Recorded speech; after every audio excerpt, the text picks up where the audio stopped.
తెలంగాణకు పట్టిన చీకటి రోజులు. ఫిబ్రవరి 18వ తారీఖు కుమ్మెర మల్లన్న జాతరకు ఆ దైవ దర్శనానికి ఒక చాకలి కుటుంబం తన చిన్నారి పసిపాపతోటి నిండు కుటుంబంతో అంటే కుటుంబ బంధుమిత్రులతో గుడి దైవ దర్శనానికి పోతుంటే అక్కడ దేవస్థాన కమిటీ సామాజిక వర్గం రెడ్డి సామాజిక వర్గం 8 మంది రెడ్డిలే వాళ్ళు ఏం చేసిందంటే టికెట్ తీసుకోమని అడిగారు.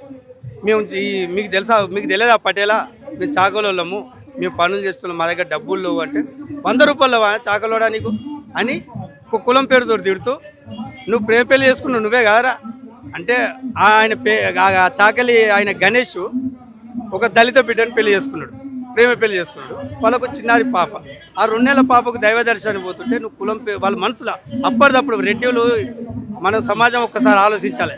రెడ్డి వాళ్ళు చాకలి అనంగా మాదిగ అనంగా మాల అనంగా చిన్న కులాలు అనగానే వాళ్ళ మనసులో ఒక రకమైన ఒక ఫీలింగ్ వస్తుంది, ఒక రౌడీ లెక్క ఒక భావజాలం వస్తుంది.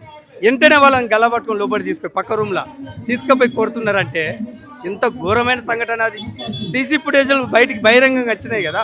అయ్యో నా భర్తను కొడుతున్నారు, మా అత్తను కొడుతున్నారు, మా ఆడబిడ్డను కొడుతున్నారని ఆ నిండు గర్భిణి అంటే ఆ 2 నెలల ఆ బాలంతా పసిపాపని తీసుకుపోయి అయ్యో నా భర్తను కొట్టకండి, ఇగో చిన్న పాప ఉన్నది మాకు అని కాళ్ళ మీద ఎత్తే కాలు తోడదాన్ని నిండు అక్కడ. ఆ తన్నుడుట్లో ఆ పాప స్పృహ కోల్పోయింది. వాళ్ళకు తెలియక ఆ భర్తను కొట్టే ఆడబిడిలో ఆ అత్తను కొట్టే బాధలో ఆ పసిపాపని ఎత్తుకొని వాళ్ళు పోలీస్ స్టేషన్కి పోయి కేసు పెట్టడం జరిగింది. అసలు ఆ ఎమ్మెల్యే నాగర్ కర్నూలు ఎమ్మెల్యే అసలు పాపే లేదని అంటుండ్రు. పాపే లేదంటున్నారు అంటే ఆ సీసీ ఫుటేజ్లు ఎందుకు బయట పెడతలేరు? ఇప్పుడు సోషల్ మీడియాలో వాళ్ళ మీద దాడి చేస్తున్న వాళ్ళు ఆ కొబ్బరికాయలు కొట్టే కొబ్బరి రూమ్లో వాళ్ళని దాడి చేస్తున్నారనే సీసీ ఫుటేజ్ వచ్చింది.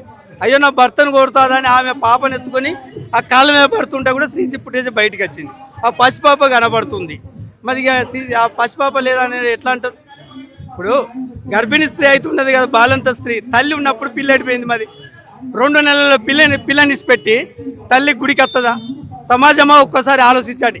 ఈ దొంగలను చెప్పుతో కొట్టండి, రేపు చెప్పనే ఓటుతోటి బుద్ధి చెప్పండి. ఈ వేదిక ద్వారా డిమాండ్ చేస్తున్నా నేను.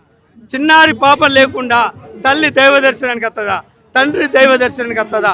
నానమ్మ మేనత్త ఆ కుటుంబం మొత్తం దర్శనానికి వస్తే మా చిన్న పాప వాని ఇంటికాడ రెడ్డిని ఇంటికాడ పడుకోబెట్టి వచ్చిందా? ఒక్కసారి సమాజం ఆలోచించాలి. ఇంతవరకు రేవంత్ రెడ్డి కనీసం స్పందిస్తలేడు ఈ విషయం గురించి. అందుకే నేను చెప్తున్నా, ఈ రేవంత్ రెడ్డి స్పందించకపోవడం వెనుక బాగా కుట్ర ఉన్నది. ఆయన ప్రజాపాలనని చెట్టు పేరు చెప్పుకొని కాయలు అమ్ముకున్నట్టు ఈ ప్రజలకు ఎక్కువ జనాభా కలిగిన ప్రజాపాలన ఒక పేరు పెట్టి